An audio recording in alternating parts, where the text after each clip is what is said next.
Well, I'd like to say thank you to Charlemagne for asking me to come and do this, be able to talk to all you guys. About me, my name is Mark Baker. Myself and Jill, my wife, run Baker Street Acres down in Marion, Michigan. And I think that through the experiences that we've had, I have something to pass on.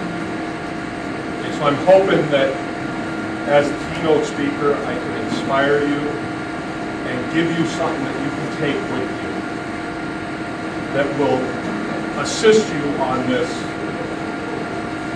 voyage that you're on of prepping. Okay, so it used to be that preppers were survivalists. Like I was a survivalist for a while.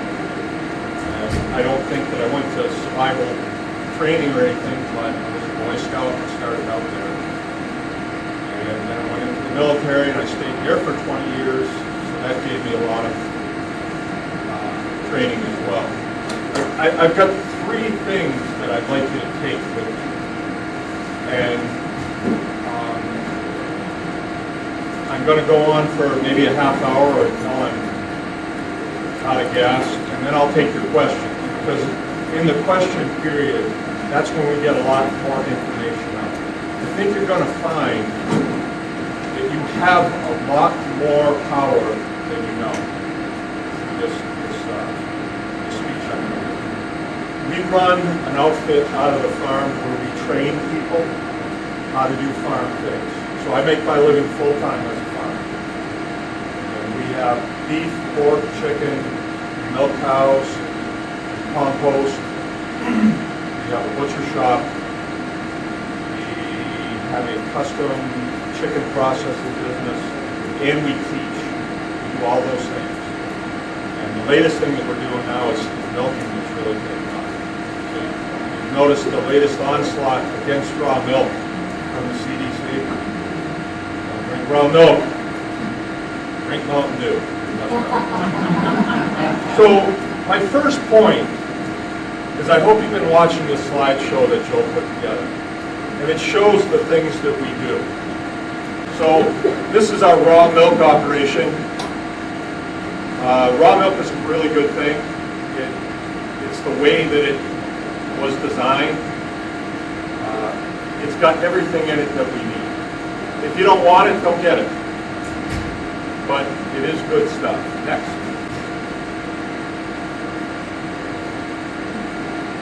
This is our pasture poultry operation. I can't see it real good from here. But we do a lot of chickens, we do a lot of turkeys. Next. This is a processing class that we gave. I guess that's some of our crew. We have people come and go all the time. Next. The Anyone Can Farm experience. That's me instructing people how to cut up a pig. A pig is a really good animal for instructional. You can do a pig, you can do a cow. You can do a cow, you can do a chipmunk. You know, but it's a good place to start. It's an experience. This is a 3-day class, and we've got one coming up November 1st, and then another one in December. Right? Next. We raise Mangalitsa pigs. Anybody know me for the pigs? Anybody know about that? Yeah. We raise Mangalitsa pigs, and we have now for 15 years. Yeah, longer than anybody else in the United States. A lot of people got scared out. Next. That was a picture of Homestead hog harvest.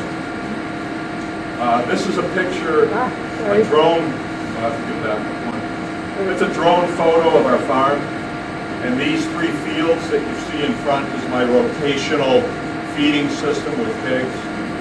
All of this stuff I could explain in detail, but I'm just trying to get to a point here. Next. We have a campground on the farm.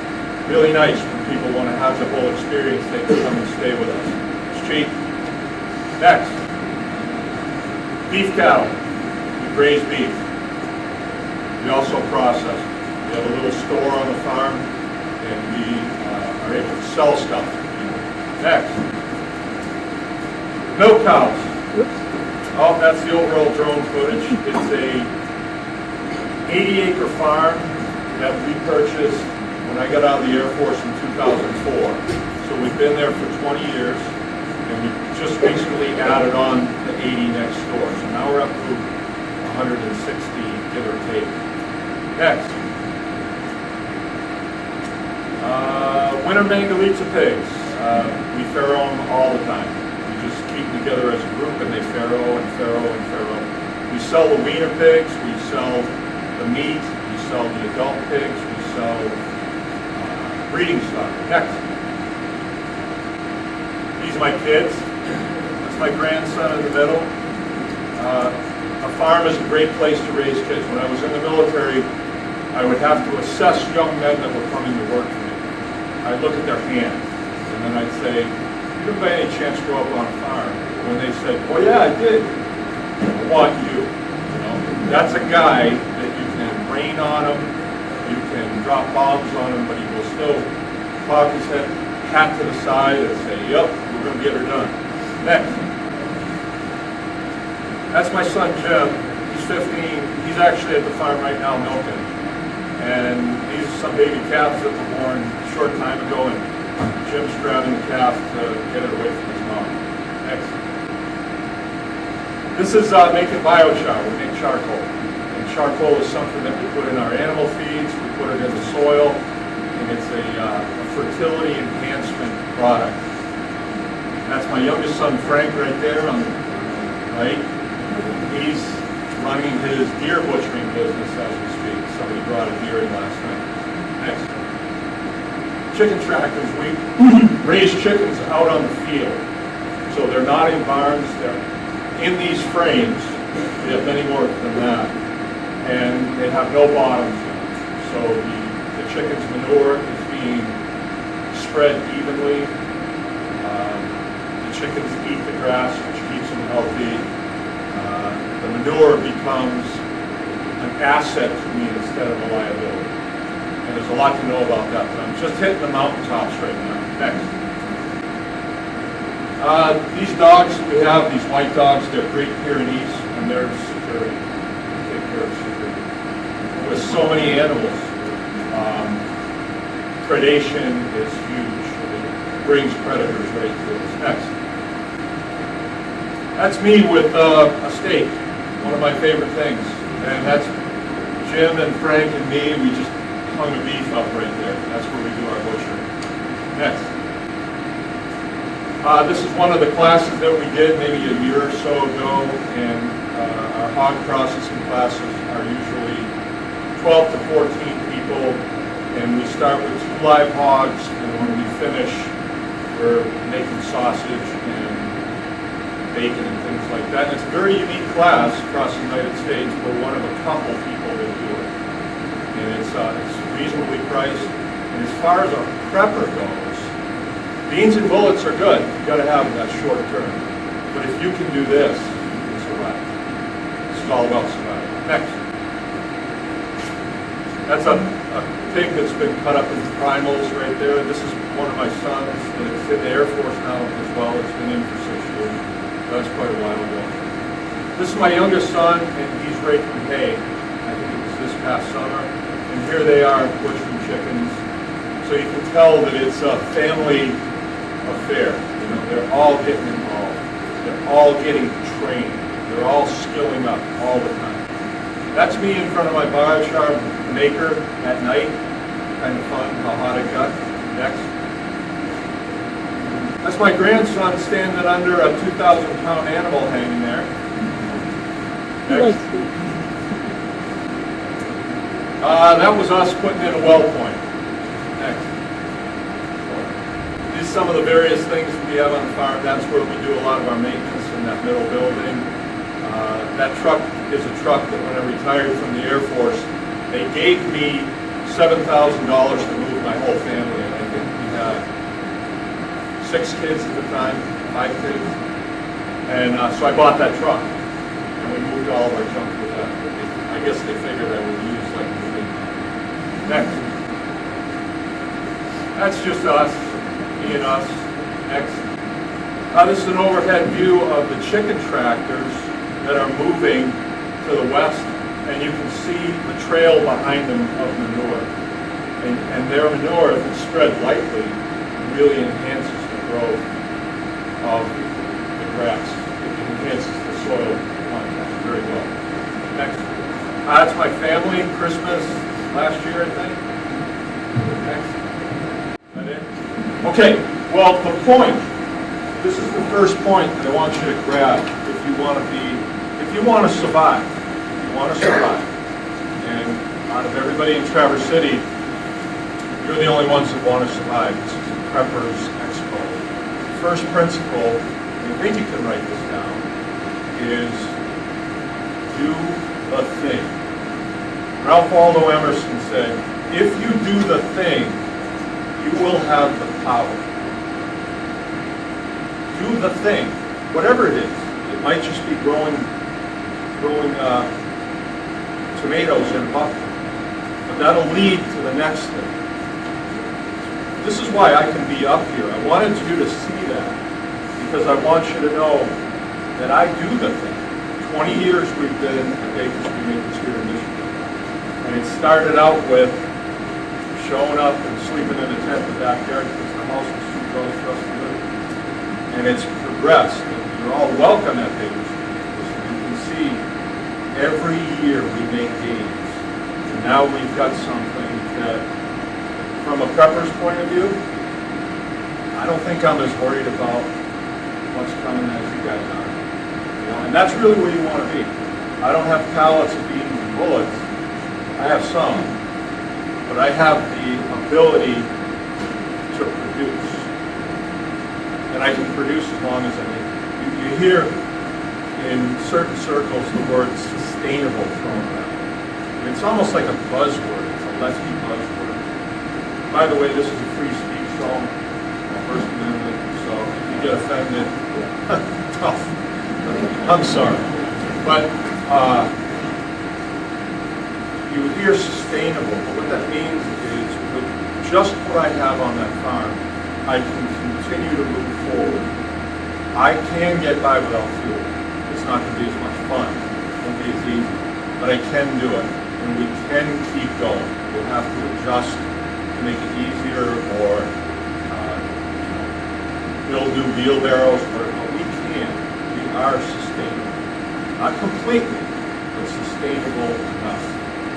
Okay, so that's the first thing. Do the thing. Don't wait. You don't have to have the whole thing put together. Just do the first thing. And all of these people that are here are showing you components of the thing. And the thing is,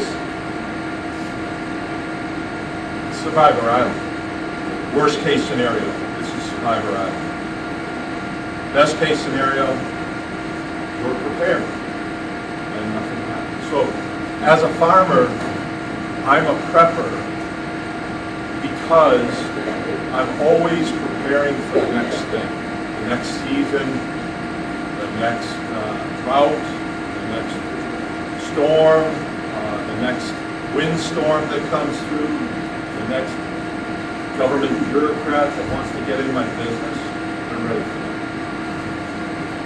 So I'm always preparing, and I think we all should, because if we want to be a strong society, and a society that is not dependent on organizations to take care of us, then that's what we want to do. We want to be prepared for a flood. And I don't know if you've noticed lately, but nobody's coming for it. We're very likely that there's not enough of them to come for it. You haven't noticed it. I've been noticing it. Okay, let's go to the next point. The next point, and this comes from my military career, but I also learned this as a child, actually, hanging around with my friends. And this I would title, Know Your Enemy, right? So you're preppers. Maybe you're going to be prepsteaders, homesteaders, small farmers maybe. I'm trying to give you my best way forward. this is the way I'm going, so I'm not going to tell you to do something else. And where we train a lot of people, a lot of adults, on things like butchering and just the different aspects of small farming, we see what works best. We have seen what works best. And so that's why I'm sharing this. Okay, number 2, it is know your enemy. What are you up against with this? Now, I'm just hitting the treetops on this. I don't have a lot of time. You could probably stretch this out into a 1-week course, 8 hours a day. You really could. But know your enemy. I don't know if you've seen this lately, but there is an assault against anyone that isn't falling in line and repeating the company line. Right? There's an assault against it. So you have families that want to grow their own food, butcher their own cattle, homeschool their own kids, and they're seen as, or they're portrayed as weird. That's weird. The reason for that is because the communist left wants to gain more power than us. And they do that by control of our resources. You don't have to look in history very long to see that food, the F word, has been used as a weapon. It's a good weapon. I was telling Pam a little while ago, in 3 days of starving you in this room, I could give any one of you anything I want. I mean anything. You think of it, I can give you 3 days. That's why food's used as a weapon. And it's been centralized, in a system of centralized work over the last 40 years. We're getting ready to see something change, though. We have noticed. Kennedy gave his endorsement speech. You listen to that closely. The key, the solution to that is decentralization of food systems. Period. There should be 15 butcher shops up here in Tennessee. There's none. Right? So who's going to raise cattle if you can't get a butcher? And that's due a lot to the parasite class, the regulatory class. Likes to make it hard on people to do that. So many of you, I'm going to try to do this very quickly. Many of you may know the struggle that my farm had, me and Bill had. It was about 12 years ago, I guess. We raised Bengalese pigs, as you saw. I had come up here to Traverse City to do a delivery, actually, to the cook's house, right? And we were dropping off some of our meat. And he says to me, "Oh, you didn't hear? Your pigs are illegal now." That's what he said. I said, "What? My pigs? Illegal?" He says, "Oh yeah, they're feral." I wasn't the smartest guy, but feral is a state breed. And my pigs are Mangalitsa. They're certainly not feral because we keep them in our fences. We have very good control of them. If they get away, that's like a car lot, having cars roll out into the road. You know, if I had a couple of them roll off, I mean, that's my money. That's what I do for a living. So we don't let them get away. Oh, thank you. But it led to a discussion with the Department of Natural Resources over my pigs. And I had just come out of the military. I was partly still on the fight. You know, that's just what that life is like.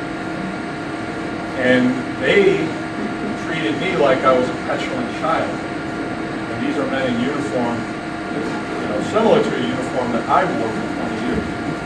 And that kind of irritated me a little bit. But when we looked into it, and we kept going further down the road, the departments have gone rogue. They're not under the control of our elected officials. The elected officials supposedly are under our control, but the departments have gone rogue. I don't know if you know that. They make their own rules. And they said that I had to depopulate my animals by April 1st, 2012. This was a month to start. Me and Jill sat at the kitchen table and had to make a decision. Are we going to fall in line or not? And I had taken an oath to protect and defend a document that you have in your hand 5 times in my military career, and lost people along the way who were also defending that document that you have in your hand right now. I gave you pretty pictures on one side. On the other side is the Bill of Rights of the U.S. Constitution, which I'm here to tell you is the only reason I'm standing here today. Because I was up against Department of Natural Resources, Department of Agriculture, Department of Attorney General. That little woman right there and me, and that document that you have in your hand, foiled. It should be clapped, because we are free people. We are free people because of that document. I served in a military that is different than any other military in the world. We take an oath to protect and defend a document with our lives. So we write a blank check to our leaders with our lives on it, through my sons. And that document is what keeps us free.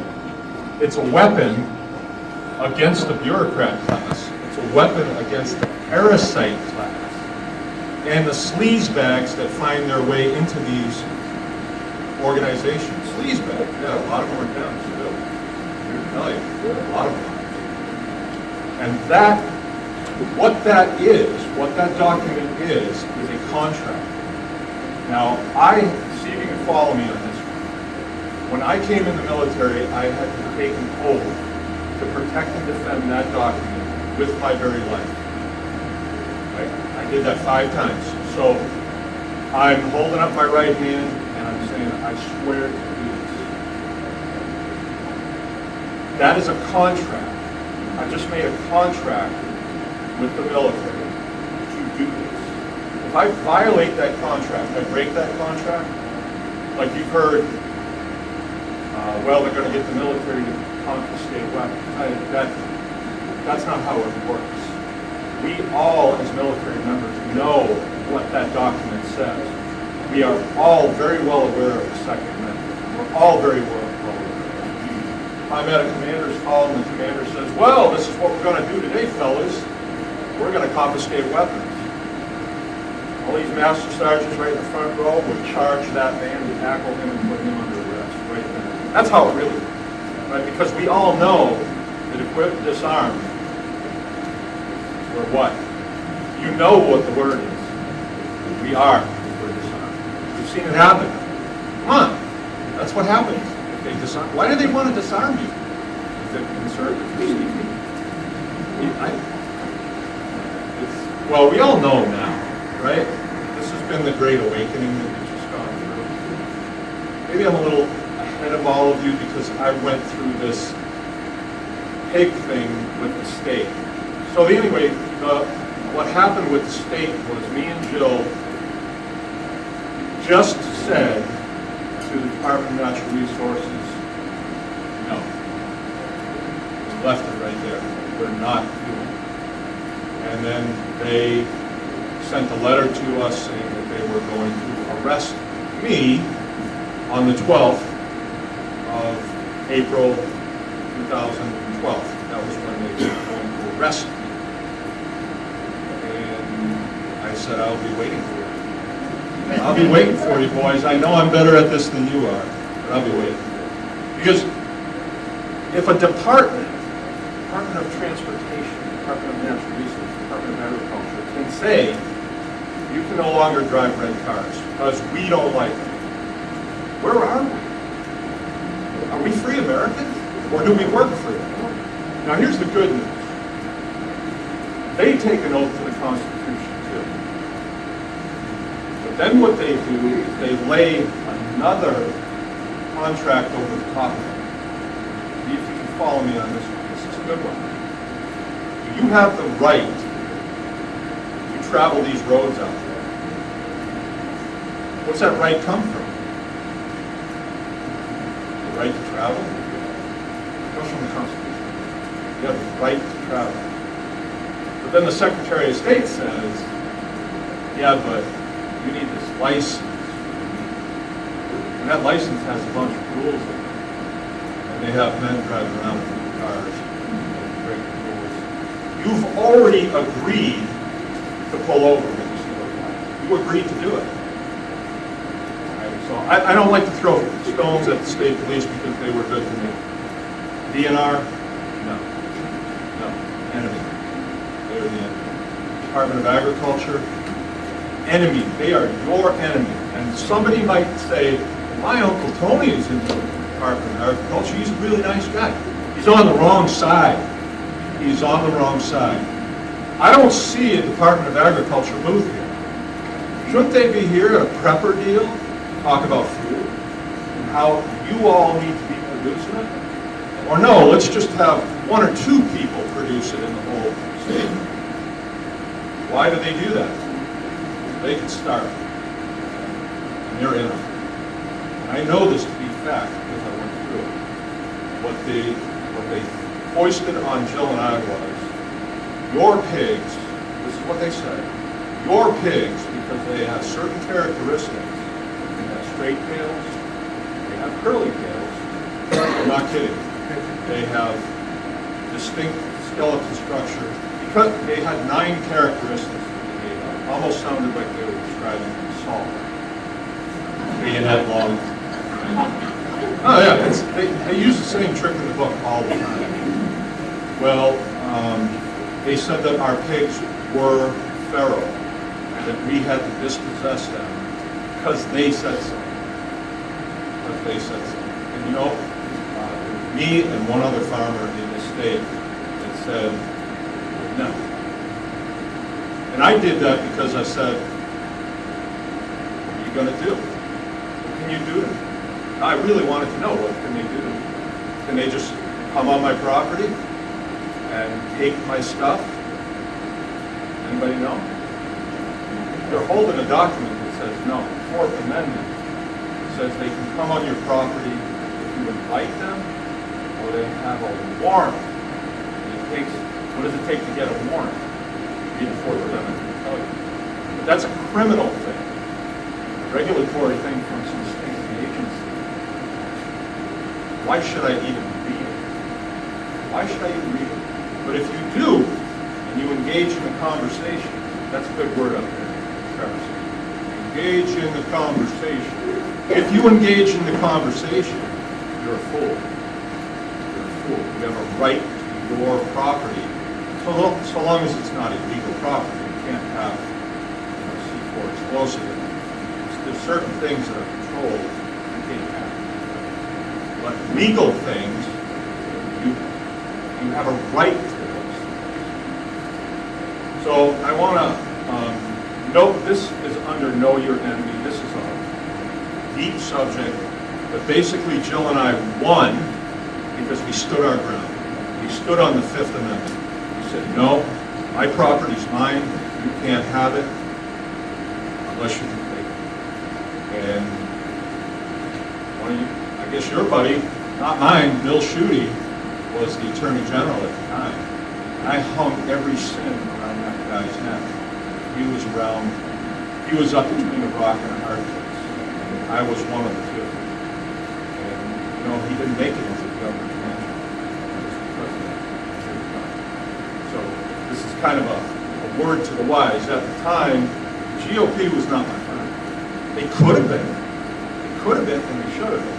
They didn't know who was going to win. So it was a bit on the sleazy side. But who's going to win this time? Who's going to win this time? I know who's going to win this time. We're going to win. And we can wait and say, well, if we can get this guy elected, everything will be great. I don't think you want to do that. I'm not doing it. I mean, I know an election's coming, and I know the next day I might be kind of unhappy, but I'm still going to milk the cows. I'm still going to press on, still keep going. Most likely I'm going to be happy. Most likely, the way I'm seeing things. Let me see if I can make another point as far as know your enemy.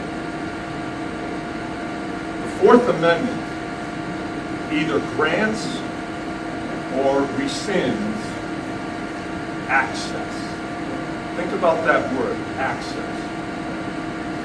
Charlemagne asked me if I would come here. I said, yeah, you all got access to me. Somebody can ask a question that's, personal about me and Joe, and I'd say, next, I'm not going to answer. Right? So I can shut it down if I want. That's my right.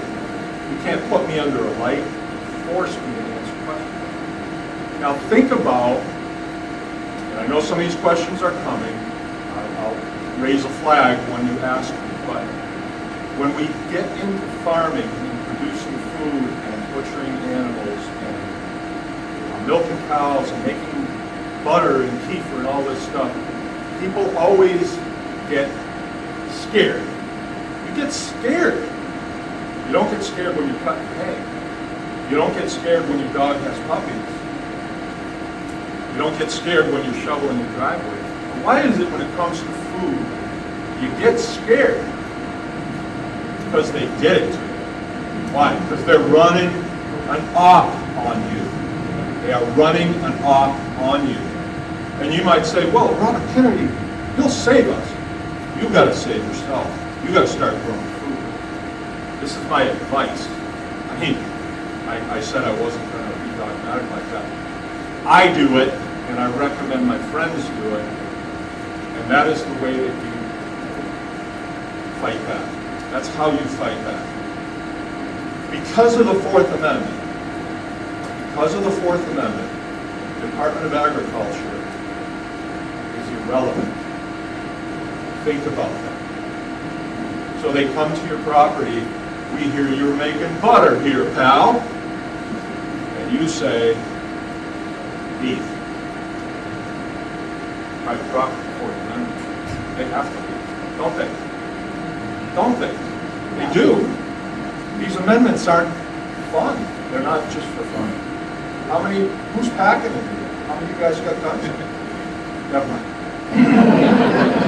But that's the real deal. I hope you're packing. It's nuts up here. We're going to come in here and get some public.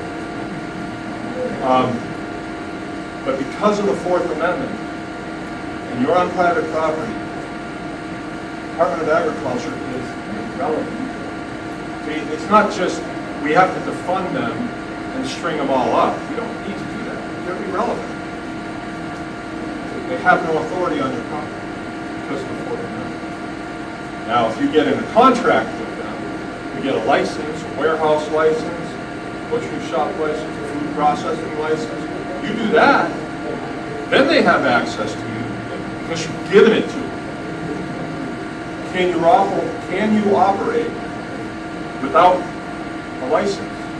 I've been doing it for 10 years. We do everything. We milk cows, we sell milk, we butcher cattle, we sell hamburgers. We have a store right on our farm. And you know what I say to them? Come on. I dare you. Come up my driveway. Because you know what that means to me? It's a 911 call. And I will hold them until law enforcement arrives. Because they have just what? Criminal custody. If they're told not to come on, and they do, that's criminal custody. And I can restrain them. I would love to restrain them. I would love to. And that's available to all of you. So this fear that grips you, being psyched, the stories that you hear about, you see them on TikTok. I even know somebody pretty good who had a warehouse license. She's running a co-op down in the southern part of the state, below Kalamazoo.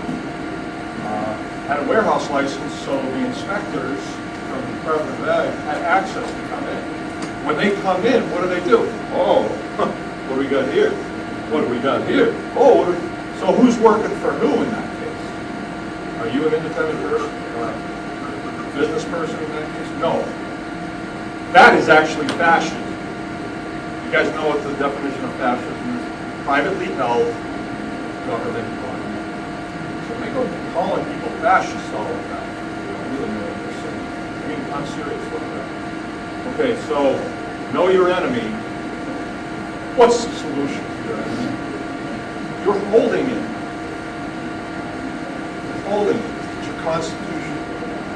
representative republic governed by a constitution. I had the full force of the state down on me. This is why you should listen to me. I had the full force of the state on me. Department of Ag, Department of Natural Resources. They got a big budget. You guys know that? Real big budget. They do a lot of mining contracts, forestry contracts. They don't like to go to court, though, because we might ask where that money goes. And the Department of Attorney General, who actually works for me, took an oath, protected the claim. And I have in writing, I can show you guys if you want to see it, a letter from his office, Bill Schutte, seeking to fine me and Jill, our little family farm, American GI, just farming, $700,000. You know what that's supposed to do? That's supposed to scare me and piss me off. Piss me off. You know why it pissed me off? Because I took an oath to protect and defend a document. But that document is what keeps you all safe. Your safety is my concern. Your safety is my responsibility as a military worker. There's only 1% of us. 1%. There's only 1% of us that do this. So yeah, Schutte's not my friend. None of them are. None of them are. Schneider wasn't either. That son of a gun would not pick up his phone, would not return the phone. Who does he think he is? You can't get back to me on the phone? Yeah. So they were not my friend. And I think the GOP ought to listen to that and say, maybe we should get back on board with the farmers. There's a big difference between the farming that we do and industrial agriculture. Let me tell you, there's a huge difference. Industrial ag can stop tomorrow. Okay, so that's know your enemy. You've got to know your enemy. That's warfare 101. The third thing, and then I'll open up the questions, is I want to quote this accurately. So I'm going to open it up. The title on this would be Obedience or Submission to the Boss. The boss. Who's in charge here? Who is in charge?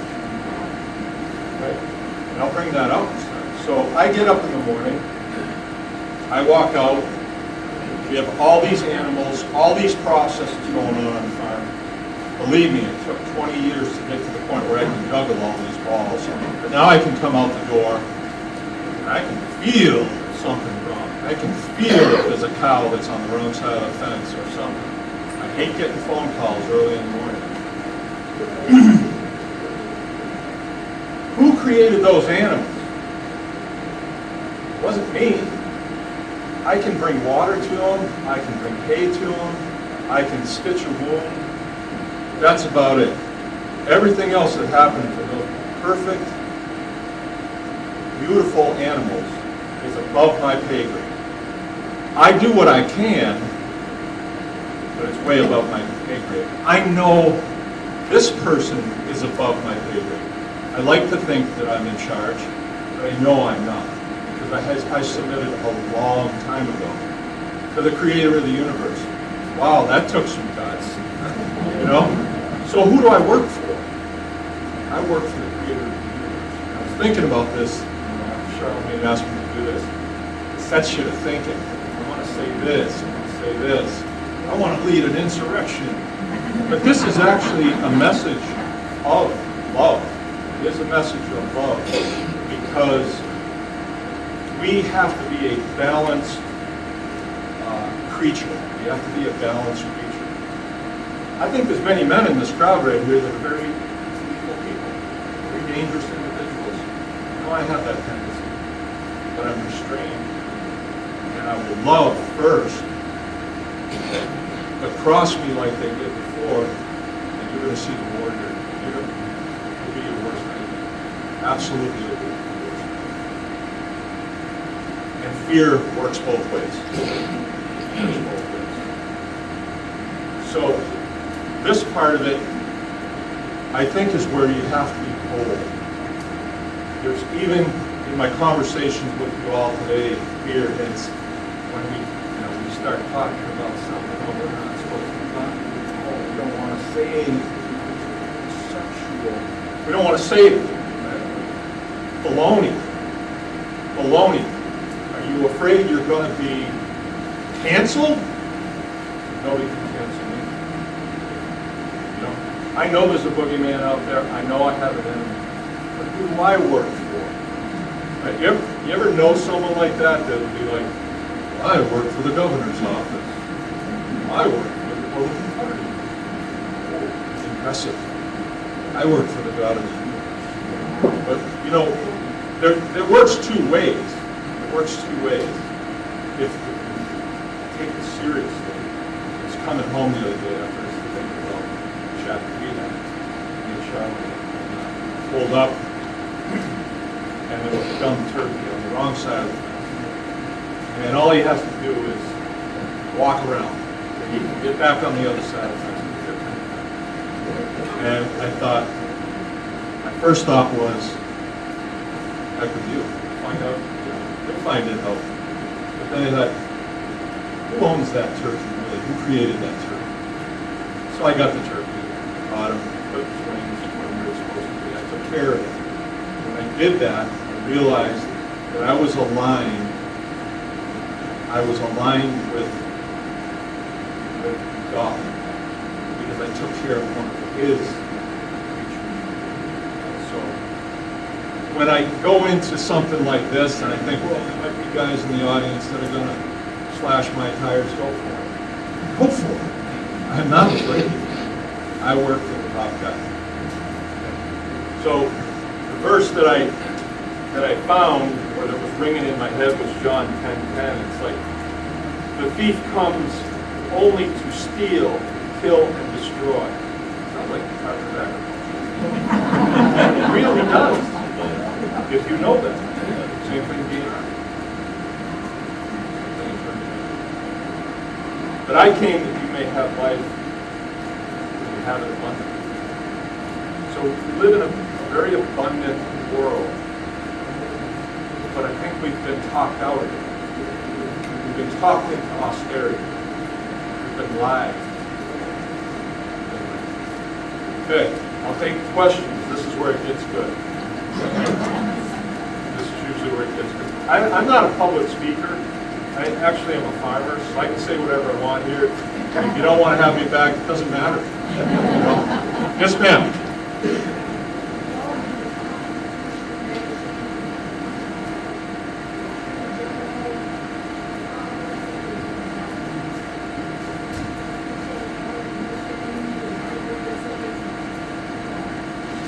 Absolutely not. Absolutely not. What that is the enemy is trying to diminish my weapon system. They're trying to say, well, your weapon system ain't good. Okay, let's say you have an employee of some, whatever, county, whatever, any oath taker that says, well, hell with you, buddy, I'm coming on your property, I'm looking in your freezers. Okay.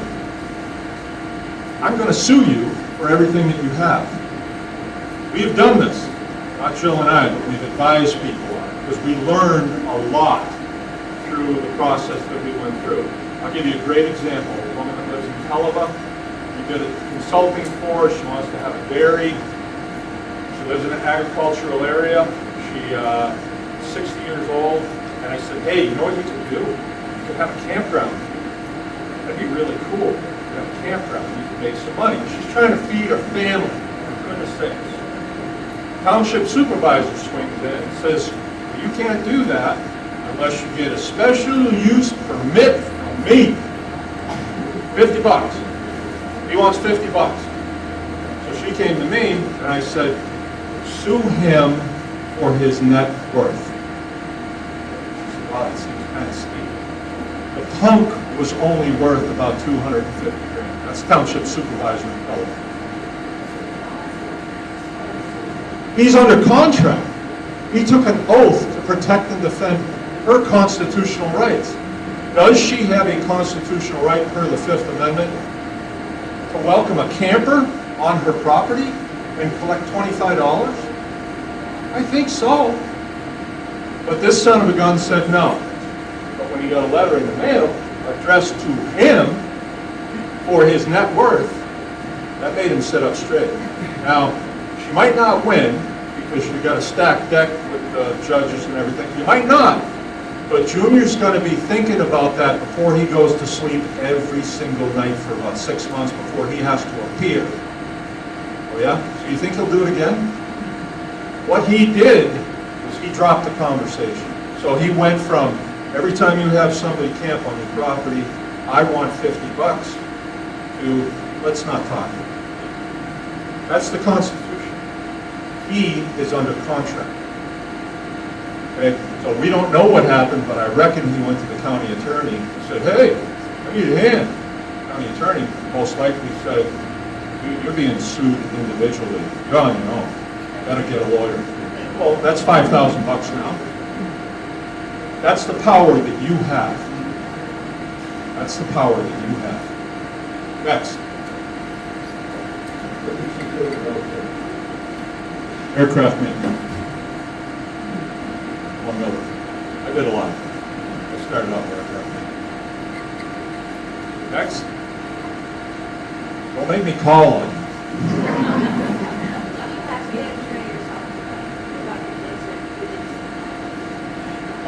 Yeah, well, the question was, did I have an attorney going through the thing? I did. I had 3 of them. I hired all 3 of them.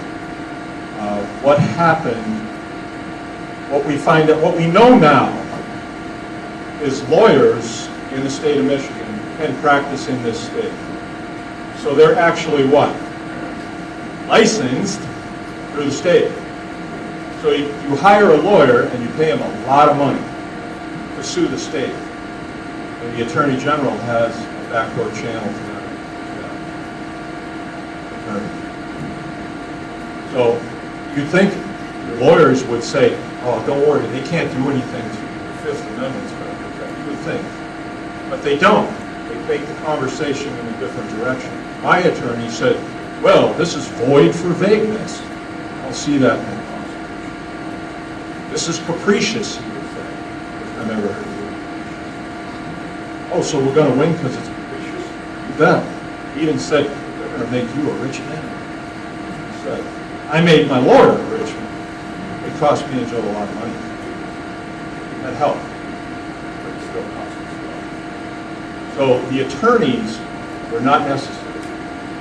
Not necessary. It's hard to know how to navigate this. But it all begins with that document that you have right now. When you know that your process that you're engaged in is protected under that document, you know you're in the right area. Somebody's going to ask me something about that. So how did you measure today? What was the settlement? Okay, so we sued them. We sued them for clarity, yeah. And so we met in Sauk County Court, and they got wind that I was going to fire my attorney, and then pointed to the judge and said, what about my attorney? And that would have forced him, because we had all the news in the room, to say, well, your Fifth Amendment don't work here, buddy. It would have forced him to say that. He can't say that. Although he would if he was in private. He would have. But he couldn't. So the state, Bill Schuette, moved for dismissal of the case. And he said, and the judge said, well, why is that? You want this dismissed? And he says, we no longer have a problem with Mark's pick. And the judge said, okay, case closed. That was it. They're in it together. So if you're in their system, the chances are you're going to get that done. Right? But you've got to know how to negotiate. And I'm not talking sovereign citizen things at all. I'm talking constitution. It does work. You just have to know how it works. Next. Yes, ma'am.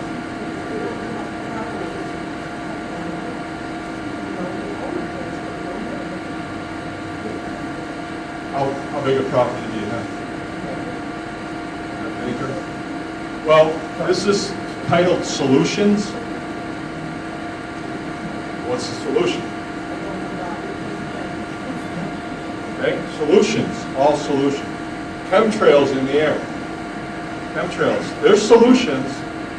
If I was a billionaire, I'd be getting me a couple of Sam 6s. That's solutions. The solutions exist. Once a couple of them get broken into little pieces, those crews don't want to do it.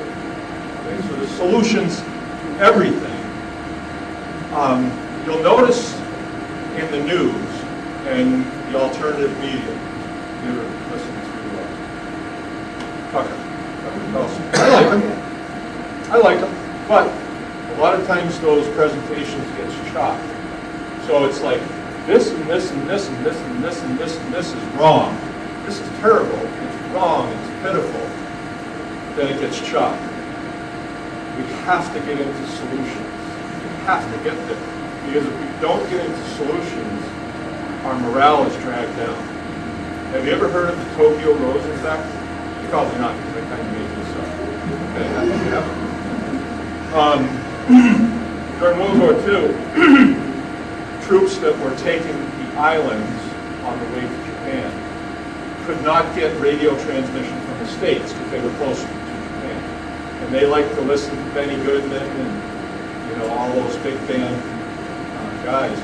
So there was a gal, she was of Japanese descent, grew up in the United States, but went back to her homeland. Her name was Tokyo Rose, and they broadcasted big band. And they could pick it up in the bombers going across. They could pick it up on the islands as they were fighting the Japanese. The Tokyo Rose was telling these GIs that Japanese soldiers are in your home country raping your wives. They couldn't get on a cell phone and say, hey, honey, you okay? She kept doing it. She kept doing it. And other things, a lot of other things. And a woman telling you things, especially when you're isolated on those islands. It had a serious effect on their morale. They're running a psyop against you right now. And you just have to know that it is and then try to figure out what it is.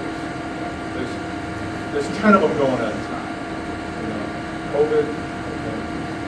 I mean, we knew, me and Jill knew, within 2 days we knew it was psyop. Right? They create a problem, and then pump the problem up on TV and show that Chinese people fall over. Let's put a racial component in there too. That'll really screw these people up. And then they say, here's the fix, right here. Here's another one, there's another one. That's how you do it. It's called the alien dialogue. Create a problem, and then give them the solution. The solution is what they really want to do. They hate you. They want to destroy. Next.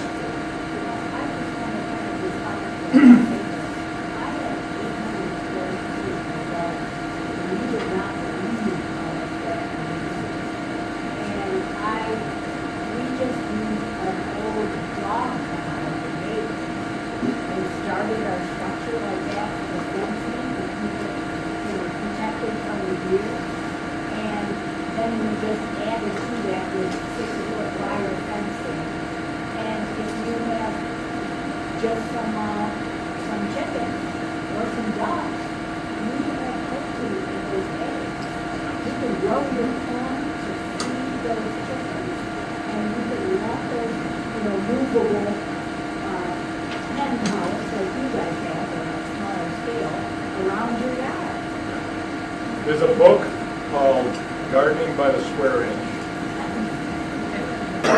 You can do a lot. Half acre if you had to mow it, it's pretty big. If it was full of vegetables, you have 10 pigs, you have 2 steers. Easy.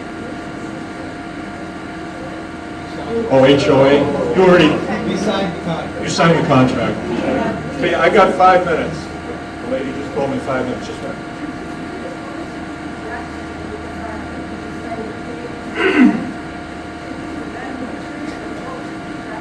The progression was chickens first. We got poultry. We didn't know anything about pasture poultry. We had just raised it in a fenced-in area. We had this idea from our last farm. We had a small farm in Montana where we had chickens. some things. We had some ideas the direction we wanted to go, but I almost went the direction of factory farm because I come out of the military with good credit, and supposedly we don't rule, you know, so they were right there saying, hey, we could build some hog barns over here. And it's a scam. So, yeah, the direction, or where we are right now, I will show it to you, and if you want to walk in my footprints, go for it. I'm not hiding. I'm not hiding. And that's the point. So we have this organization called Anyone Can Farm. And where that came from, and I recommend that you look into Anyone Can Farm, either Facebook group or anyonecanfarm.com or bakerstreetacres.com. You have that information. But it came from our court case where the highest ranking veterinarian from the state, who had quite the reputation as a lady man with other people's wives, he stated on the stand in front of God and country that really people shouldn't be farming. It's just for us university people. We're trained in this. They're Michigan State people. They are trained how to farm. He said that. That was the direction they were trying to take this with the feral swine thing, the invasive species order. There's a lot to it, and I will share everything I know. But they were foiled. They were dropped in their tracks. If they weren't, they had a line item in there. I'll show it to you. But they said, buried in there, any species not native to the state of Michigan is feral. Is invasive, I'm sorry, is invasive. Who's native? Brown trout, no, he's not native. And so they wanted it eradicated. Right? Thank you.